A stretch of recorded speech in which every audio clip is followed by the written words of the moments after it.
गाडगे फुलोले आणि गाडगे पाशंकर ही सगळ्यात महाराष्ट्रातली जुनी कंपनी फुलांची आज गेले 150-200 वर्ष या जागेत आम्ही व्यवसाय करतोय। आज आम्हाला सावित्रीबाई फुलेंचं स्मारक करायचंय। ठीक आहे, आम्ही स्मारकाला कधी विरोध करलेला नाही सावित्रीबाईंच्या। ते आम्हाला एक विनंती, अनेक पुढाऱ्यांनी आम्हाला आश्वासने दिली की तुम्हाला जागा देण्यात येईल, बऱ्याच जागा करा, तुमचं पूर्ण वसन करण्यात येईल। कालच एक टीव्हीवर बातमी होती की सर्वांचं पूर्ण वसन करण्यात आलेलं आहे।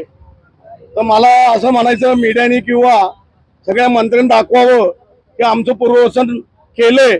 याकरता आज या भूमिपूजनच्या दिवशी आम्ही विचारायला आलोय की आमच्या व्यापाऱ्यांचं भूमिपूजन, आमचं पूर्ण वसन कुठे केलंय हे आम्हाला दाखवलं तर खूप बरं होईल। जो आमच्या अन्याय झाला, गेले 9 महिने आमचं पोटीमार झालेलं आहे। आज आमच्या 80 कामगार रोडवर आलेत। काही व्यापाऱ्यांनी कामगारांना या गणपतीत 9 दिवस नारळ विकायला बसवलं होतं, तर आज त्यांचा संसार तर चालला पाहिजे। आज आम्ही क्वचित व्यापार आमचा बंद गेले 9 महिने, आम्हाला कुठलं पूर्ववसन नाहीये आणि आम्हाला आश्वासनं दिलेली आहेत काही मंत्र्यांनी। आमच्या मिटिंग झाल्यात नगरपालिकेत, आमच्या मंत्रालयात कॉन्फरन्सवर मिटिंग झालेल्या आहेत, त्यांचे काही माझ्याकडे पुरावे आहेत।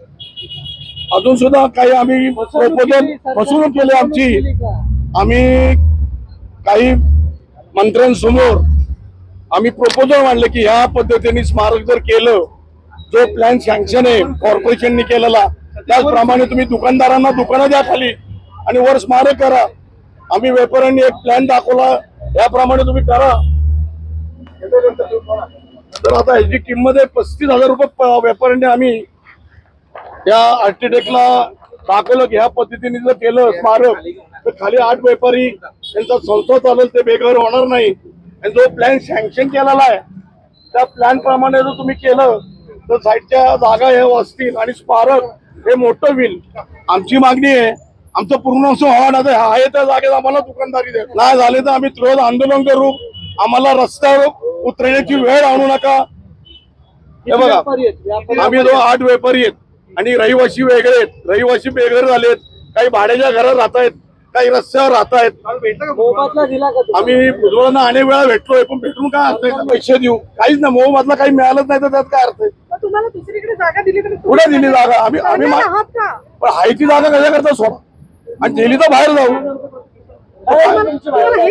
आम्हाला आतापर्यंत कुठल्याही मिटिंगला पूर्ववसन करू, पैसे देऊ, जागा देऊ, आम्हाला विश्वासात घेतलं नाही।